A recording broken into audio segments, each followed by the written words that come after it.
बच्चों। Last time पे हम लोगों ने देखा था कि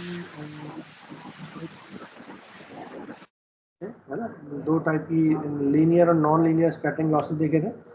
फिर लीनियर स्कैटरिंग लॉस के अंदर हम लोगों ने रेले और मीन स्कैटरिंग की बात करी थी, और ये आप लोग शायद कर चुके हो पूरा, है ना। मैंने इसके बेस्ड न्यूमेरिकल भी कराए थे आपको। और उसके बाद जो नॉन लीनियर स्कैटरिंग लॉसेस थे उसके अंदर हम लोगों ने बात करी थी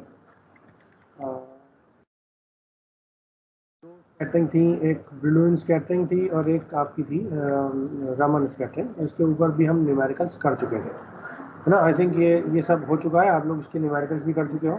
ठीक है, हमने पावर थ्रेशोल्ड पावर डेंसिटी निकाली थी, और नॉन लीनियर स्कैटरिंग के लिए हम लोगों ने कोफिशिएंट्स निकाले थे। ठीक, और टोटल लॉस निकाला था। ये न्यूमेरिकल्स हम लोग ऑलरेडी कर चुके हैं। स्टिमुलेटेड रमन स्कैटरिंग भी हो चुकी है। ठीक है, ये न्यूमेरिकल भी हमने लास्ट टर्न पे कर लिया था। ठीक, now the next topic is fibre band loss. तो फाइबर बैंड लॉस बेसिकली होते क्या है, हम इसको भी थोड़ा सा डिस्कस कर चुके हैं, बट थोड़ा सा डिटेल में डिस्कस कर लेते हैं कि फाइबर बैंड लॉस होते क्या है, कहाँ इफेक्ट करते हैं, और बेसिकली इनका क्या इफेक्ट होता है ऑप्टिकल फाइबर के अंदर जो लाइट प्रोपेगेट हो रही है उसकी इंटेंसिटी के ऊपर, उसके मोड्स के ऊपर, उसकी वेलोसिटी के ऊपर क्या क्या चेंजेस आते हैं वो देखते हैं। ठीक है, तो आप इस फिगर को ध्यान से देखो। अब मैंने यहाँ पर टेक्स्ट में लिखा भी है कि optical fibres suffer radiation losses at bends, radiation losses at bends या फिर कर्व्स। अगर मैं किसी भी ऑप्टिकल फाइबर को जो मेरा लीनियर है, मैं उस लीनियर ऑप्टिकल फाइबर को क्या कहते हैं, तो स्ट्रेट ना होने की बजाय वो थोड़ा आ रहा है, थोड़ा बेंड हो रहा है ना, ऐसा ना होने की बजाय इट इज बेंडिंग टूवर्ड्स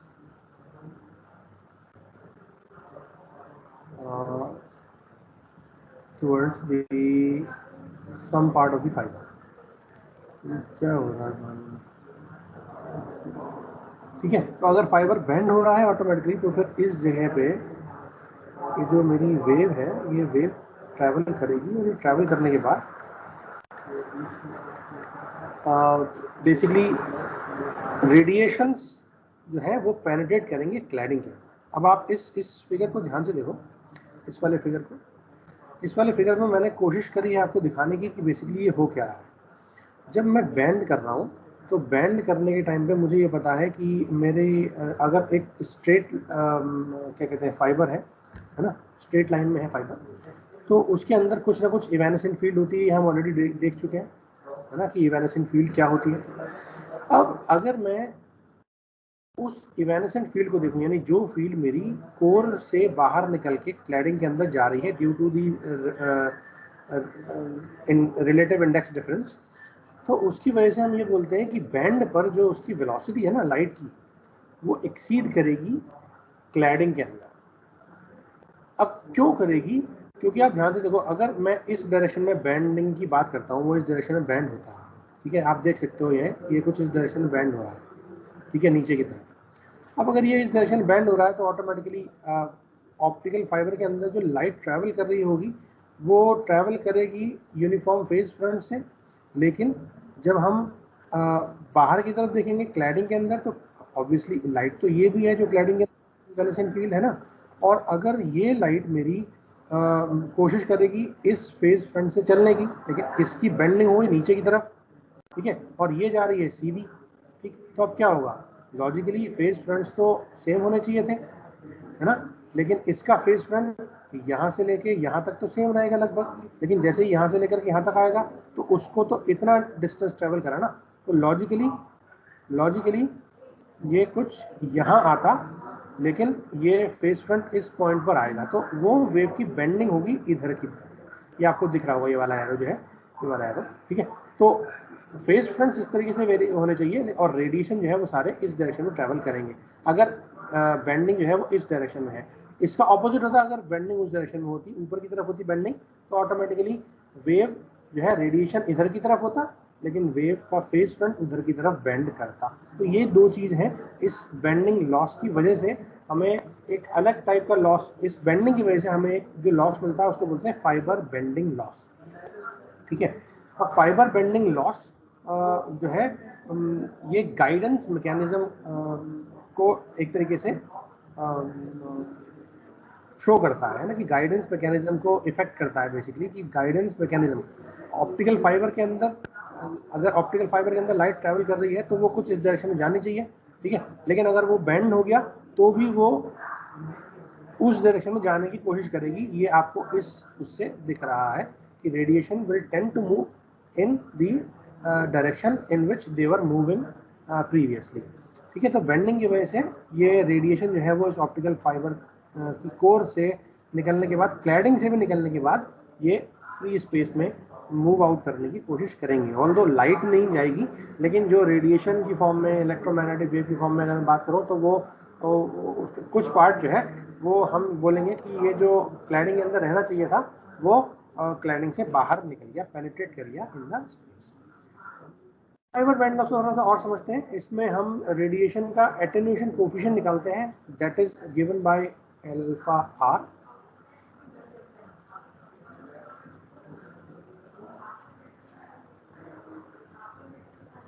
ठीक है, अल्फा आर, और वो है, उसकी वैल्यू है C1 e to the power minus C2R। यहाँ पर C1 और C2 जो है ये मेरे कोफिशिएंट्स हैं, और जो R है मेरी, ये ऑप्टिकल फाइबर का कर्वेचर की रेडियस है। ऑप्टिकल फाइबर कितनी रेडियस के साथ कर्व्ड हो रहा है ना। तो अगर ऑप्टिकल फाइबर ज़्यादा रेडियस के साथ कर्व हो रहा है तो ऑटोमेटिकली वी कैन से कि उसकी रेडियस होगी बहुत ज़्यादा।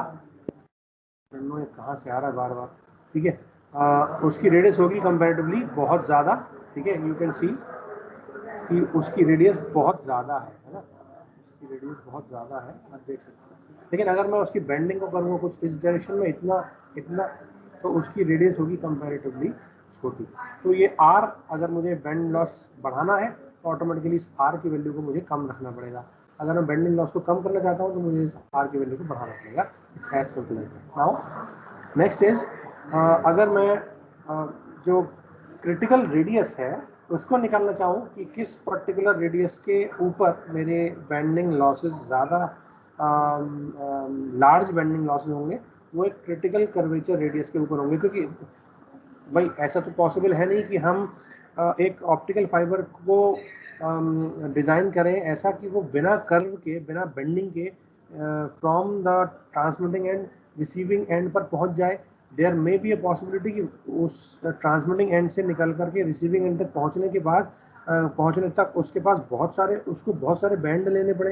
भाई अगर वो पोल पे टाई हो रहा है तो पोल पर भी उसकी बेंडिंग होगी कहीं ना कहीं पे, है ना। और जब मैं उस ऑप्टिकल फाइबर केबल को कनेक्ट करूंगा, है ना, अपने घर के अंदर लेकर के जाऊंगा तो ऑटोमेटिकली वहां पर भी बेंड होनी होनी है। ऐसे तो है नहीं कि वो सीधे स्ट्रेट फॉरवर्ड मेरे घर पे आ जाएगा। और अगर आ भी गया तो देयर मे बी पॉसिबिलिटी कि मैं जब सपोज मैं वायर, उस ऑप्टिकल फाइबर के वायर को अपने घर के वॉल से लेकर के आ रहा हूँ, और जब मैं उस वॉल से उसको नीचे की तरफ लाऊंगा या किसी और वॉल पे बेंड करने की कोशिश करूंगा, मतलब मोड़ने की कोशिश करूंगा, तो वो ऑटोमेटिकली वहां पर वो मुड़ेगा, बेंड होना ही होना है। तो देयर इज 100% पॉसिबिलिटी कि वहां पर बेंड हो। लेकिन मुझे एक ये चीज़ आइडेंटिफाई करनी है कि किस पर्टिकुलर रेडियस के बेंड को मैं एक लार्ज बेंडिंग लॉस से पहले पहले तक कर सकता हूँ।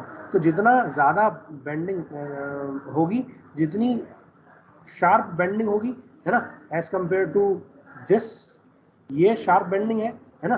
सपोज अगर मैं कुछ ऐसे देखूं, है ना, तो ये इस वाले कर्वेचर की जो बेंडिंग रेडियस है वो बहुत ज़्यादा है।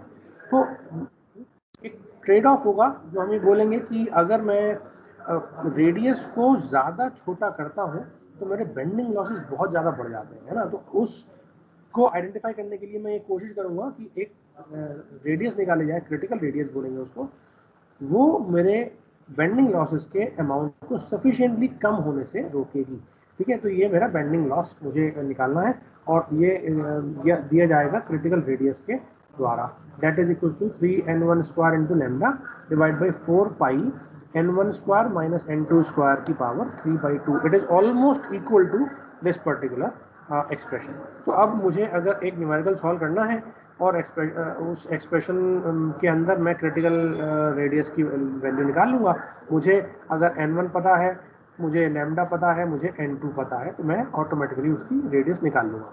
Now if I want to minimise the radius, then I want to minimise the operating wavelength. अगर मैं ऑपरेटिंग वेवलेंथ को कम रखूंगा तो ऑटोमेटिकली मेरी रेडियस भी कम होगी।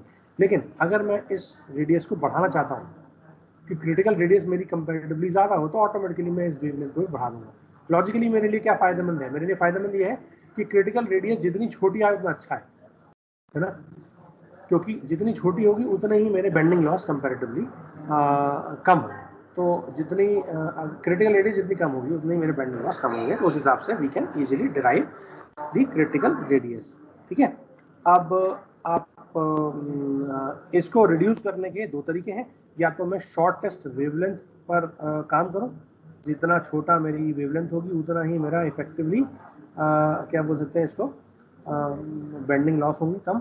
और जितनी मेरी रिलेटिव रिफ्रैक्टिव इंडेक्स डिफरेंस होगा, देखो लॉजिकली आपको ये क्या चीज़ है, n1 square minus n2 square को हम डिवाइड बाई n1 स्क्वायर को हम क्या बोलते हैं, इसको हम बोलते हैं रिलेटिव रिफ्रैक्टिव इंडेक्स डेल्टा।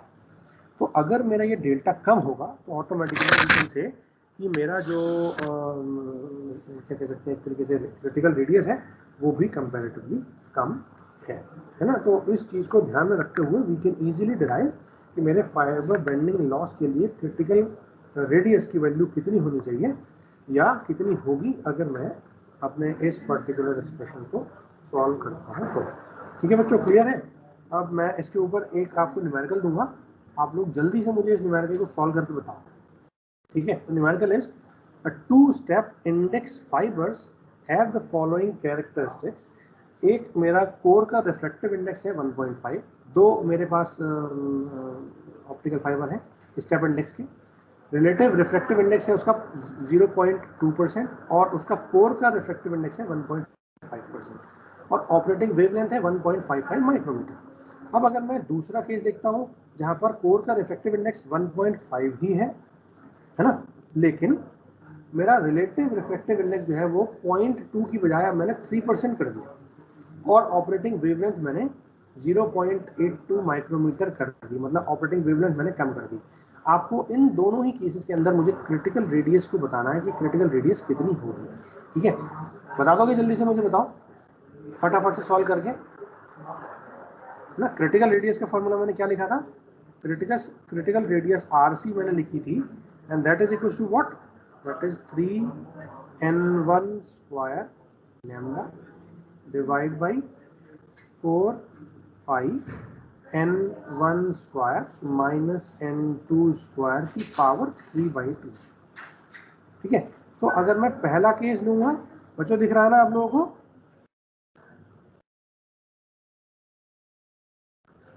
तो n1 की वैल्यू है 1.5। हाँ ठीक है, और मेरा जो डेल्टा है वो कितना है मेरा, वो दे रखा है 0.2%, मतलब 0.002। नाउ डेल्टा होता क्या है, डेल्टा होता है मेरा n1 square minus n2 square divide by 2n1 square, n1 square minus n2 square divide by 2n1 square. अब अगर इसकी वैल्यू ऑलमोस्ट 0.002 है, you can easily calculate the value of n2, है ना, कर सकते हो ना। अगर आपको इसकी वैल्यू दे रखी है 0.002 है ना, into 2 into 1.5 square equal to कितना आ जाएगा, इक्वल टू आ जाएगा 1.5 स्क्वायर माइनस n2 स्क्वायर। तो you can easily calculate the value of n2 square as 1.5 square minus ये वाली वैल्यू को आप उधर ले जाओगे तो ये निगेटिव हो जाएगा, इस वाली वैल्यू को उधर ले आया तो ये पॉजिटिव हो गया, है ना। 1.5 square minus 2 into 1.5 square into 0.002।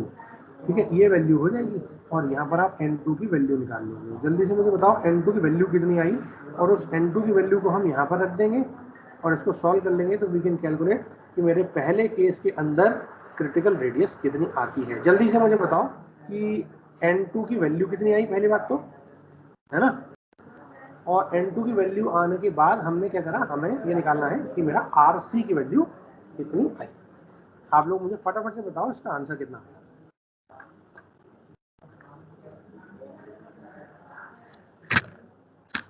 ठीक है बच्चों, जल्दी से बताओ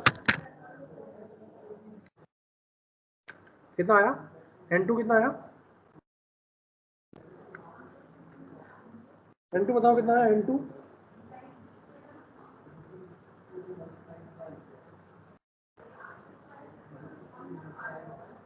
जल्दी बताओ बच्चों।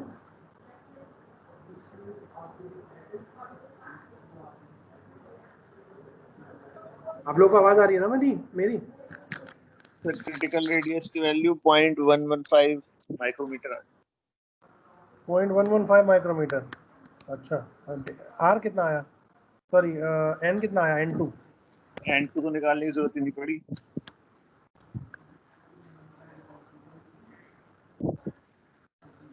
तो वो डेल्टा के साइड लेगा 2 इंटू N1 स्क्वायर, तो N1 माइनस N2 स्क्वायर की वैल्यू आ गई, वो लगा दी इसमें डायरेक्ट।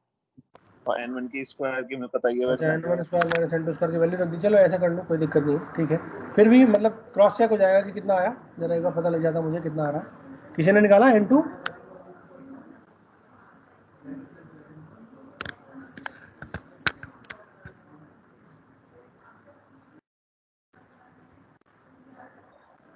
सर 2.225 आ रही है। N2 स्क्वायर की वैल्यू 2.225, ओके ठीक। N2 स्क्वायर की वैल्यू आ रही है 2.225, ठीक है। अब मैं ये वाली वैल्यू यहाँ रख दूंगा, तो ये 1.5 स्क्वायर माइनस 2.225, ठीक है, की पावर 3/2 कर लेंगे, 4 से मल्टीप्लाई कर लेंगे, बाकी सारी वैल्यूज रख देंगे, तो you will calculate the value of RC, है ना। RC की वैल्यू जो है वो मेरी आ रही है 9 माइक्रोमीटर। आई डोंट नो आप लोगों की 1 पॉइंट समथिंग कैसे आ रही है, इट्स 9, एक्चुअली इट्स 9 माइक्रोमीटर।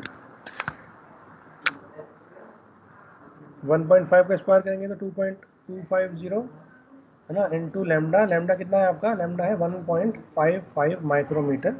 तो आप यहाँ पे अच्छा सॉरी, हाँ हो सकता है चेंज आए कुछ, ठीक, ये नहीं है, कुछ और आएगी, ठीक है। लैम्डा की वैल्यू कितनी है, 1.55 है, क्वेश्चन में दूसरी दे रखी है, मैंने यहाँ पर चेंज कर दिया, 1.55 माइक्रोमीटर है। तो 1.55 माइक्रोमीटर लगाओगे आप, तो वाली वैल्यू रख दोगे।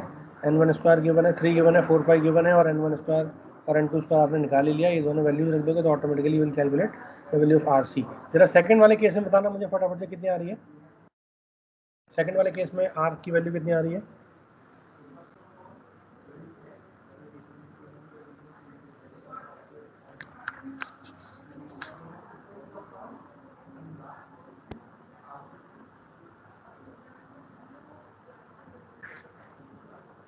सर 9 आएगी सर, 9 माइक्रोमीटर। दूसरे वाले में 9 माइक्रोमीटर, ठीक है, दूसरे वाले में 9 माइक्रोमीटर। पहले वाले में आ रही है आपकी 1.1 समथिंग, 1.1 कितनी आ रही है, 1.12, 1.136 1612 सर, 1.136 1.136, ओके, 1.136 माइक्रोमीटर, और एक बार आ रही है मेरी 9 माइक्रोमीटर। आप देख सकते हो दोनों में से कि कौन सा वाला ज़्यादा है। क्रिटिकल रेडियस ज़्यादा है, मतलब अगर 9 माइक्रोमीटर का बैंड मिलेगा मुझे तो सफिशिएंटली लार्ज मेरे को बेंडिंग लॉसेस मिलेंगे, और एक बार मेरे को 1.136 माइक्रोमीटर का बैंड मिलेगा तो उस केस में sufficiently large. Excuse me sir. हाँ बेटा बताओ। Excuse me sir. हाँ बेटा बताओ। हेलो सर, आपको आवाज आ रही है मेरी? हाँ मुझे आ रही है, आप बताओ। सर मेरी इतनी से आवाज नहीं जा रही थी सर, मैं अटेंडेंस में ही बोला शायद, बिल्कुल भी अभी आई रिकनेक्ट। क्या नाम है आपका? सर सजल कुमार सिंह। हाँ सजल, मैंने लगा दिया, आपका प्रेजेंट लगा दिया, देख लिया था मैंने। हाँ okay okay, thank you so much sir. ठीक है, तो आप यहाँ से इसकी वैल्यू निकाल लोगे, और इसकी वैल्यू निकालने के बाद यू कैन इजीली कैलकुलेट कि जो हमारा ये जो दोनों पॉइंट्स थे, इन दोनों पॉइंट्स के ऊपर जस्टिफिकेशन आपका उस न्यूमेरिकल से मिल रहा है कि अगर मैं एक अच्छा फाइबर बनाना चाहता हूँ तो मुझे एक तो लार्ज रिलेटिव रिफ्रैक्टिव इंडेक्स लेना पड़ेगा अगर मैं अपने बेंडिंग लॉसेस को रिड्यूस करना चाहता हूँ तो, है ना, या फिर मैं शॉर्टेस्ट वेवलेंथ पॉसिबल अगर मैं लेता हूँ तो उन दोनों ही केस में मेरे जो बेंडिंग लॉसेस हैं वो कंपैरेटिवली कम मिलेंगे। ठीक है बच्चों, ये आप न्यूमेरिकल सॉल्व कर लेना है, न्यूमेरिकल्स यूजुअली एग्जाम में पूछे जाते हैं। ठीक है, उसके बाद ये डेल्टा है, ये आर की वैल्यू है, आप इन दोनों की वैल्यूज रख करके अलग अलग केस के लिए वैल्यू निकाल सकते हो। ठीक है, उसके बाद डिस्पर्जन, बहुत इंपॉर्टेंट टॉपिक है डिस्पर्जन, और ये क्या कह सकते हैं, एक तरीके से पल्स की ब्रॉडनिंग से रिलेटेड है कि अगर मैं एक डिजिटल पल्स देता हूँ, सपोज स्क्वायर पल्स है कुछ इस टाइप की, है ना, तो जब मैं उसको पास कराऊंगा ऑप्टिकल फाइबर में तो इट विल बिकम ब्रॉड, है ना, जो उसका एंड पॉइंट है ना, वो बढ़ जाएगा, rather than it will move from this to this. ये जो विड्थ है, ये विड्थ आपकी इसकी डिस्पर्जन के बाद जो विड्थ है वो चेंज हो जाएगी, वो बढ़ जाएगी। तो मेरी पल्स की ब्रॉडनिंग हो रही है, मेरे पल्स का एम्पलीट्यूड जितना था वो एम्पलीट्यूड मेरा लॉजिकली अब थोड़ा कम हो रहा है। ठीक है, ये जो एम्पलीट्यूड था, ये एम्पलीट्यूड अब इस वाले एम्पलीट्यूड से थोड़ा सा कम है, इतना कम हो गया, और ब्रॉडनिंग होगी तो ये और कम हो जाएगा, हो सकता है देर में पॉसिबिलिटी कि वो इतनी ब्रॉडनिंग हो तो उसका एम्पलीट्यूड इतना डिक्रीज हो जाए। तो डिपेंड्स कि मैं किस पर्टिकुलर फाइबर के लिए, किस पर्टिकुलर टाइप के फाइबर के लिए उसकी कैरेक्टरिस्टिक्स क्या है, उसकी स्पेशलिटीज़ क्या है, उसकी ऑपरेटिंग वेवलेंथ क्या है, जिस पे मैं डिस्पर्जन को डिपेंड कर सकता हूँ। ठीक है, तो डिस्पर्जन पहले होता क्या है उसको देखते हैं। ट्रांसमिटेड ऑप्टिकल सिग्नल का जो भी डिस्टॉर्शन है ना, वो डिस्पर्जन बोला जाता है, चाहे मैं एनालॉग सिग्नल का ट्रांसमिशन करूं या डिजिटल सिग्नल का ट्रांसमिशन करूं। अब जब भी मैं ऑप्टिकल फाइबर की ट्रांसमिशन की बात करता हूं डिजिटल फॉर्म में ख़ास तौर से, तो एक डिस्पर्जन मैकेनिज्म जो है मुझे अपने उस ऑप्टिकल सिग्नल के प्रोपगेशन को ध्यान में रखते हुए लेनी पड़ती है, जो कि पल्स की ब्रॉडनिंग को क्या कहते हैं शो करता है। पल्स मेरी ब्रॉड हो जाती है, जैसे मैंने आपको यहाँ एग्जांपल भी दिखाया कि पल्स मेरी एक्चुअल में ब्रॉड हो गई है ना, it becomes spreaded through out the optical fibre. तो इस पर्टिकुलर चीज़ को हम बोलते हैं डिस्पर्जन। और जब भी लाइट क्या कहते हैं ट्रैवल करेगी, तो जब भी ऑप्टिकल फाइबर से खास तौर से ट्रैवल करेगी, तो ऑप्टिकल फाइबर से ट्रैवल करने के बाद उसके अंदर डिस्पर्जन होना ही होना है। ठीक, अब ये डिस्पर्जन जो है ये एक लेंथ का पैरामीटर भी है कि मैं कितनी दूरी पर जाऊंगा तो मेरे को डिस्पर्जन सिग्निफिकेंट मिलेगा। तो ऑप्टिकल फाइबर की लेंथ, अगर सपोज इतना ऑप्टिकल फाइबर है तो देयर में भी पॉसिबिलिटी कि उसके अंदर डिस्पर्जन बहुत कम हो, लेकिन अगर मैं उसी ऑप्टिकल फाइबर को इतना बड़ा बना लूँ, है ना, तो उसके अंदर डिस्पर्जन सिग्निफिकेंट हो सकता है। ठीक है, तो ये जो पल्स की ब्रॉडनिंग है ये सिग्निफिकेंट होगी एट लार्जर डिस्टेंसेस। जो ये फिनोमेना है, ये फिनोमेना मैंने आपको इस फिगर में दिखाने की कोशिश भी करी है। ध्यान से देखो, अगर दो कुछ इस टाइप की पल्सेस हैं, है ना, एक यहाँ से लेकर के यहाँ तक है और दूसरी यहाँ से लेकर के यहाँ तक है ना, जब ऑप्टिकल फाइबर से कुछ L डिस्टेंस किलोमीटर के अंदर उसने ट्रैवल करी तो ये कुछ इस टाइप की हो गई। लॉजिकली देखो आप ध्यान से, तो ये एक वेव यहाँ से शुरू हो रही थी और ये वेव जो है वो लगभग यहाँ पर आएगी। ठीक है, दूसरी वेव यहाँ से यहाँ तक जा रही है। अब ये जो दो पल्स का आपस में मिक्सअप हो गया ना, इसको बोलते हैं इंटर सिंबल इंटरफियरेंस।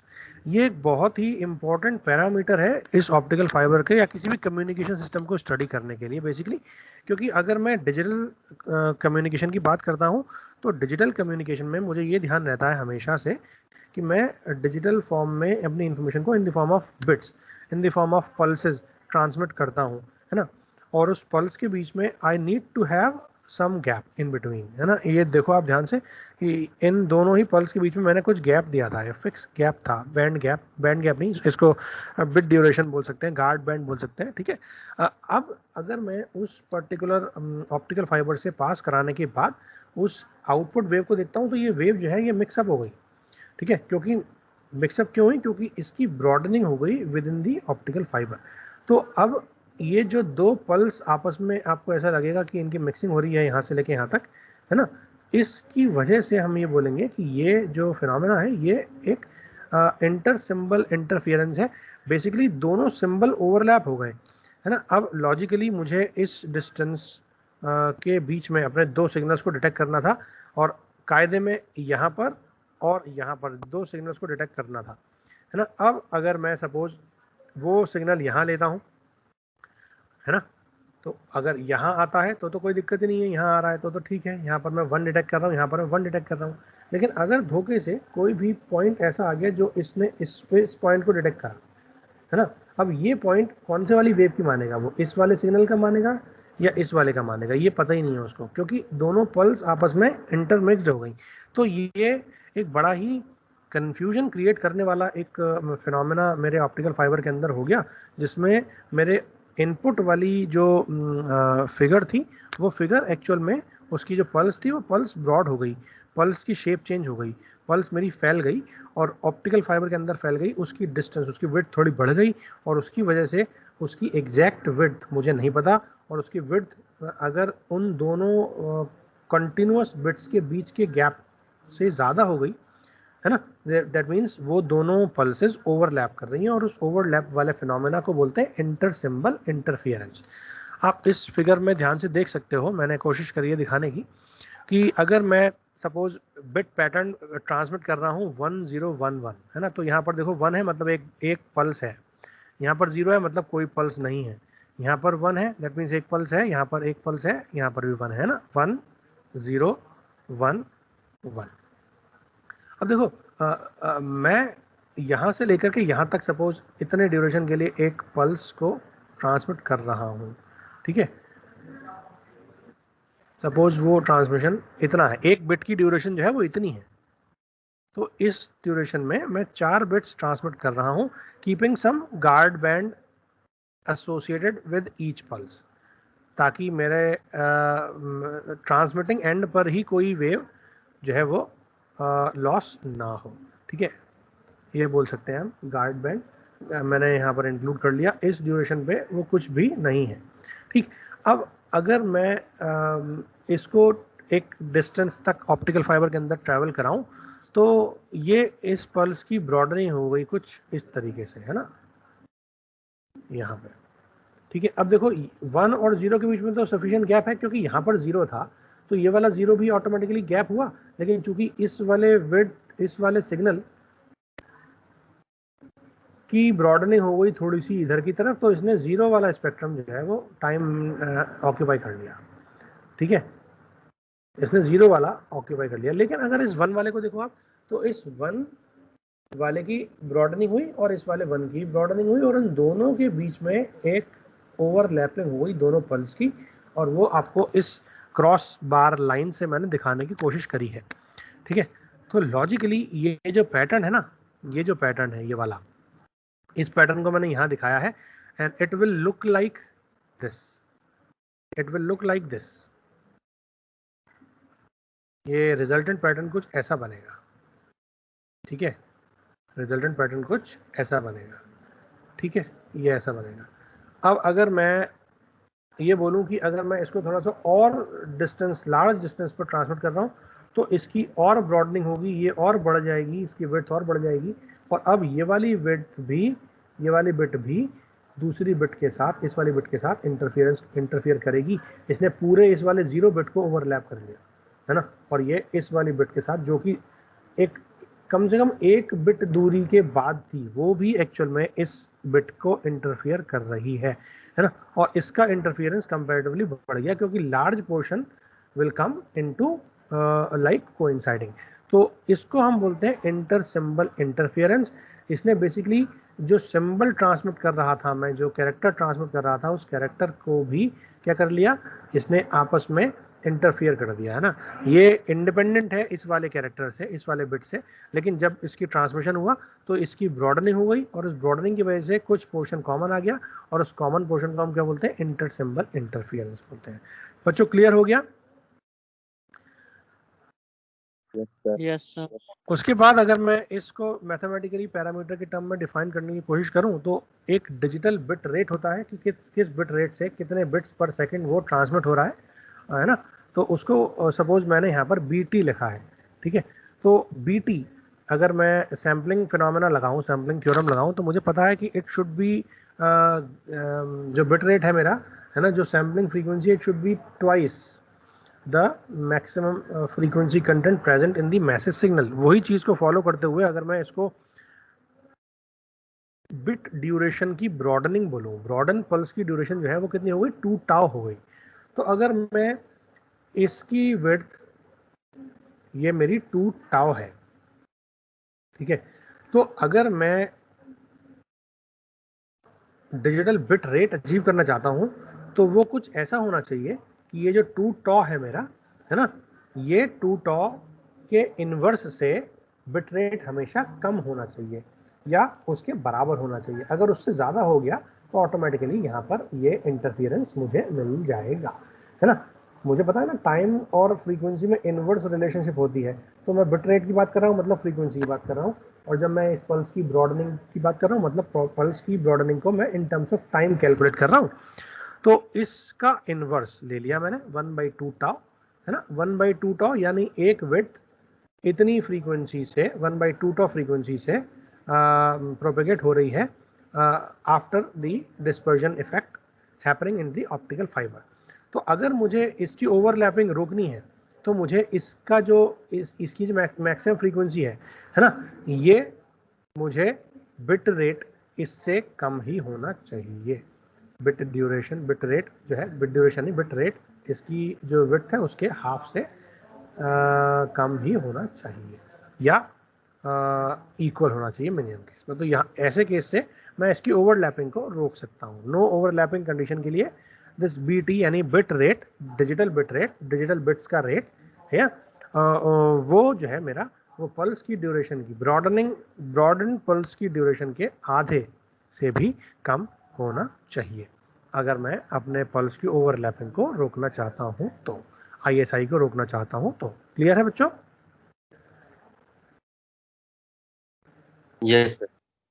अब नेक्स्ट पॉइंट है conversion of bit rate to bandwidth in hertz depend on digital coding format. अब मुझे पता है आप लोगों ने पिछली बार कम्युनिकेशन पढ़ लिया है, कम्युनिकेशन में आपने ये देखा होगा कि अगर मुझे बिट रेट और बैंडविड्थ को मुझे रिलेट करना है तो उन दोनों के रिलेशन के बीच में मुझे ये पता होना चाहिए कि मैं कौन सी कोडिंग टेक्निक यूज़ कर रहा हूँ। मेरे पास यूजुअली 2 कोडिंग टेक्निक हैं जो मैं फ्रीक्वेंटली यूज़ करता हूँ, एक रिटर्न टू ज़ीरो और एक नॉन रिटर्न टू ज़ीरो। अगर मैं रिटर्न टू ज़ीरो यूज़ करता हूँ तो रिटर्न टू ज़ीरो के केस में मुझे पता है कि मेरी पूरी ड्यूरेशन के लिए 1 डिनोट करेगा और 0 पूरी ड्यूरेशन के लिए 0 डिनोट करेगा, है ना। तो ये मेरा नॉन रिटर्न टू 0 आ गया। अगर मैं रिटर्न टू 0 यूज़ करता हूँ तो मैं आधी ड्यूरेशन के बाद 0 पे आ जाऊँगा, है ना। तो ऐसे केस में मुझे पता है अगर इसकी विड्थ जो है वो टॉ है ना, तो इसकी फ्रीक्वेंसी कितनी हो जाएगी, इसकी frequency you can easily calculate as BT max upon 2। क्यों? क्योंकि लॉजिकली जो बैंडविड्थ है वो मेरे क्या कहते हैं, बिट रेट का आधा होती है ना, बिट रेट का आधा होती है। बिट रेट कितना है, 1/tau, तो automatically this 1/2 tau that will be 2b, तो b विल बी 1/2 tau, तो वहां से क्लियर हो जाएगा। अगर मैं उसको नॉन जीरो की बात करूँ, जीरो की बात करूँ, रिटर्न टू जीरो की बात करूँ, तो रिटर्न टू जीरो के लिए मुझे पता है, देखो इस पूरी ड्यूरेशन को मैं बोल रहा हूँ कि ये मेरा 1 है, आधे टाइम के लिए ये प्लस वोल्टेज रहेगा और आधे टाइम के लिए 0 हो जाएगा, ठीक है, और इस पूरे को बोलेंगे ये मेरा टॉ है, ठीक है। अब लॉजिकली अगर मैं इसको देखूं तो ब्रॉडनिंग होगी इसकी कुछ इस तरीके से, है ना। जब ब्रॉडनिंग इसकी इस तरीके से होगी तो ये वाला जो 0 वाला पोर्शन है ना, ये 0 वाला पोर्शन मुझे क्या बताएगा, ये 0 वाला पोर्शन मुझे इसकी ब्रॉडनिंग में हेल्प करेगा, है ना। सिमिलरली इसके पीछे भी चाहे 0 चाहे 1 हो, वो तो 0 आना ही है ना, तो ऑटोमेटिकली इसकी ब्रॉडनिंग के लिए यहाँ पर मुझे वो कर सकता है, ठीक है। तो अगर मैं इसकी ब्रॉडनिंग बोल रहा हूँ कि ये टॉ है, तो ऑटोमेटिकली मैं बिट रेट को बोल सकता हूँ कि ये सीधे सीधे इक्वल हो गया। क्यों? क्योंकि मेरा बिट की ड्यूरेशन लॉजिकली इतनी थी, लेकिन मैंने इतने ड्यूरेशन मैंने ऑलरेडी ही पहले ही स्टार्टिंग टाइम पे दुगना लेकर के चला, तो ऑटोमेटिकली जो पिछले वाले एक्सप्रेशन में ये चीज़ आ रही थी यहाँ BT डिवाइड बाई 2, वो चीज़ यहाँ पर नहीं आएगी। क्लियर है? BT will be equals to simple B, जो मेरा बिट रेट है वो मेरी बैंड विड्थ के बराबर होगा, यानी 1 बिट पर सेकंड पर हर्ट्ज ये होगा। ठीक है बच्चों, क्लियर है? क्योंकि वो आधी ड्यूरेशन ले रहा है इसलिए बिट रेट यहाँ पर आधा नहीं हुआ, वहाँ पर वो पूरी ड्यूरेशन ले रहा था इसलिए मैं बिट रेट वहाँ पर आधा कर दूंगा। ठीक है ना, सैम्पलिंग फ्रीक्वेंसी निक्विस्ट क्राइटेरिया वाला कॉन्सेप्ट यूज करके we can easily calculate this particular value. अगर मैं बिट रेट का इन्वर्स निकाल लूँगा तो फ्रीक्वेंसी आ जाएगी सैम्पलिंग फ्रीक्वेंसी, और सैम्पलिंग फ्रीक्वेंसी एक सैंपल कितने सेकंड के अंदर मतलब एक सैंपल के अंदर एक सेकंड के अंदर कितने नंबर ऑफ सैंपल्स आ रहे हैं, दैट मीन्स 1 बिट पर सेकंड पर hertz, that will be basically the signalling data rate for this particular scheme या बैंडविड्थ बोल सकते हैं। ठीक है, नाउ अब इस फिगर में मैंने 3 अलग अलग टाइप के ऑप्टिकल फाइबर्स के लिए पल्स की ब्रॉडनिंग को शो करने का एक छोटा सा इफेक्ट दिखाने की कोशिश करी है कि बेसिकली अगर मैं multi mode step index fibre की बात करूं जिसके अंदर काफ़ी सारे मोड्स ट्रैवल कर सकते हैं लेकिन रिफ्रैक्टिव इंडेक्स N2 और N1 कांस्टेंट है। अगर मैं मल्टी मोड यानी कई सारे मोड जिसके अंदर ट्रैवल कर सकते हैं लेकिन वो एक ग्रेडेड इंडेक्स फाइबर है ना, ग्रेडेड इंडेक्स फाइबर मतलब हर जगह पर कोर के अंदर उसका रिफ्रैक्टिव इंडेक्स इंक्रीज हो रहा है और कोर पे उसका इंडेक्स मैक्सिमम है ना, तो ये कुछ इस टाइप की फॉर्म में आएगा।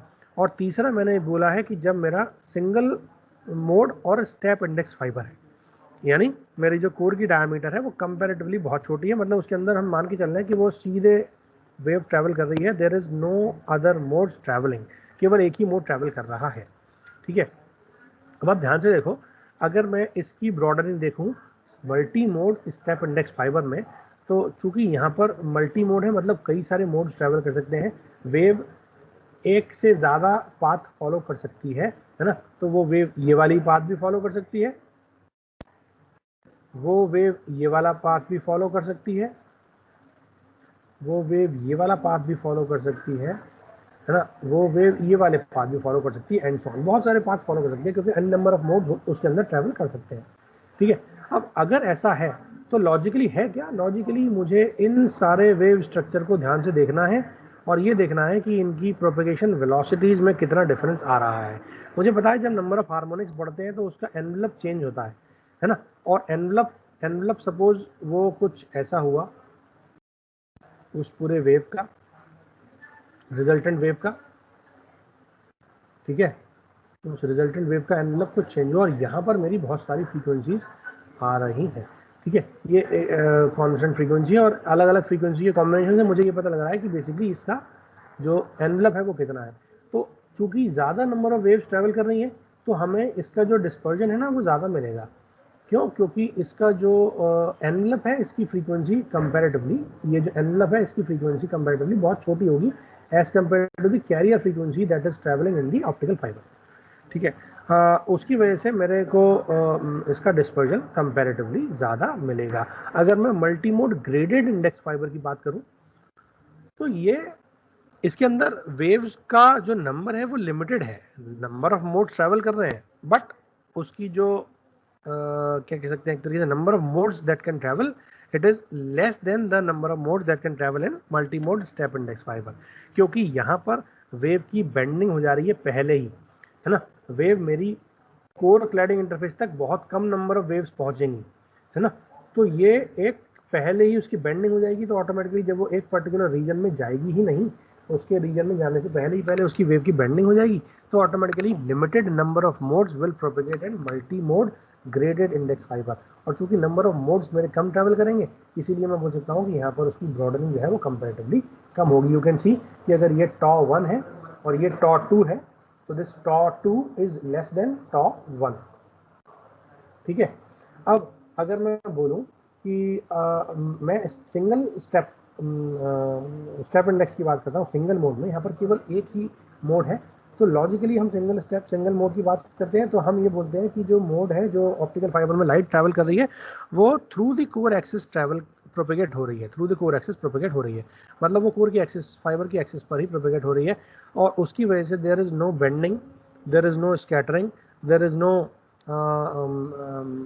total internal reflection occurring in the step index fiber, and that is why we say that the broadening of the pulse which is traveling in the single mode step index fiber is very very less। तो अगर टॉ 3 की बात करता हूँ तो टॉ 3 मेरा और छोटा होगा। ठीक है, ये क्लियर है। टॉ 3 मेरा सबसे छोटा होगा, टॉ 2 मेरा बड़ा होगा, टॉ 1 मेरा सबसे बड़ा होगा। ठीक है, तो ये आप देख सकते हो कि अगर मैं सिंगल मोड स्टेप इंडेक्स की बात करता हूँ जहाँ पर केवल एक ही मोड है, जब नंबर ऑफ मोड्स मेरे कम होंगे तो ऑटोमेटिकली मैं बोल सकता हूँ कि मेरे जो ऑप्टिकल फाइबर है उस ऑप्टिकल फाइबर में डिस्पर्जन का इफेक्ट जो है वो कंपैरेटिवली कम है। ठीक है बच्चों, क्लियर हो रहा है या नहीं, जल्दी से बताओ।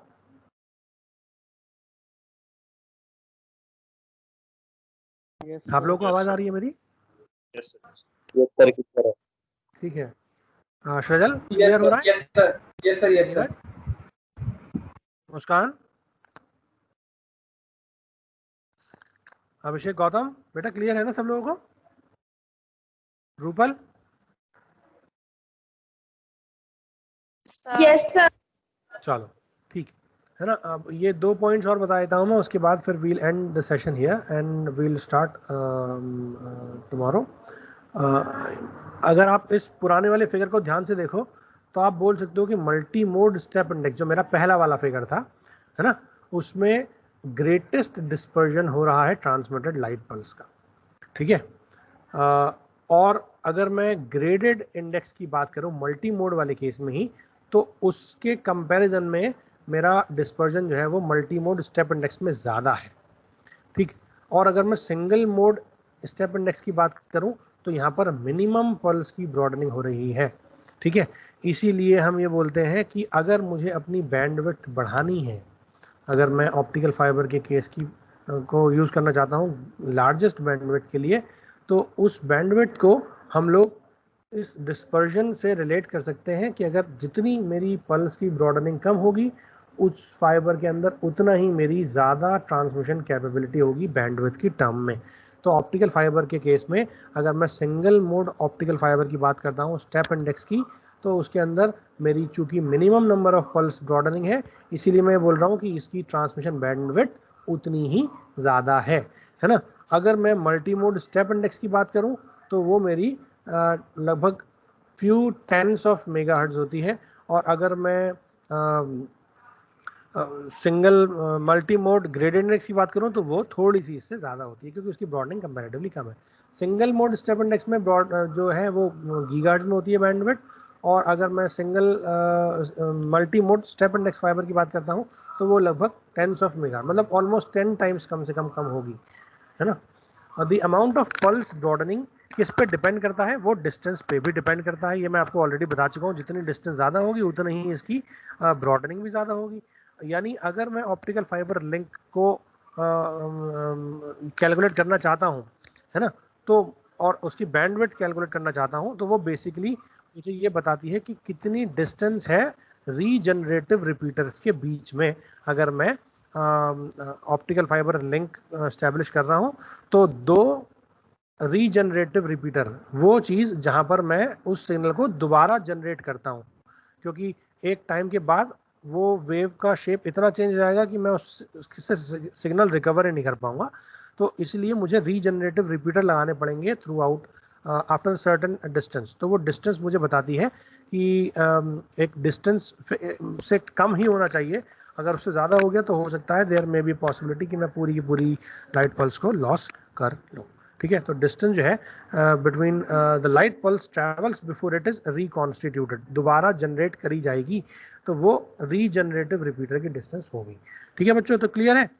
इस चीज़ से मुझे एक ये चीज़ पता लगी कि अगर मुझे इस डिस्पर्जन के थ्रू मुझे ये पता लग गया कि कितना डिस्पर्जन मैं अलाउ कर सकता हूँ, कितने लेंथ के ऑप्टिकल फाइबर के ऊपर, जिससे कि मैं ये बता सकता हूँ कि अगर 10 किलोमीटर का एक ऑप्टिकल फाइबर लिंक है और मुझे हर 3 किलोमीटर पे एक रीजनरेटिव रिपीटर लगाना है, डिस्पर्जन इतना ज़्यादा हो रहा है हर 3 किलोमीटर पे कि वो वेव की शेप उसके आगे कैरी नहीं हो सकती, तो मुझे हर 3 किलोमीटर के ऊपर एक रीजनरेटिव रिपीटर लगाने पड़ेंगे। तो लॉजिकली 10 किलोमीटर की रेंज में मुझे 3 रीजनरेटिव रिपीटर लगाने पड़ेंगे अगर मैं अपने सिग्नल को रिकंस्ट्रक्शन प्रॉपरली कर पाऊँ और उसको डिस्टॉर्शन से, डिस्पर्जन से बचा पाऊँ। बच्चों क्लियर है? जल्दी से बताओ, फिर हम अपना सेशन एंड करते हैं आज। ठीक है।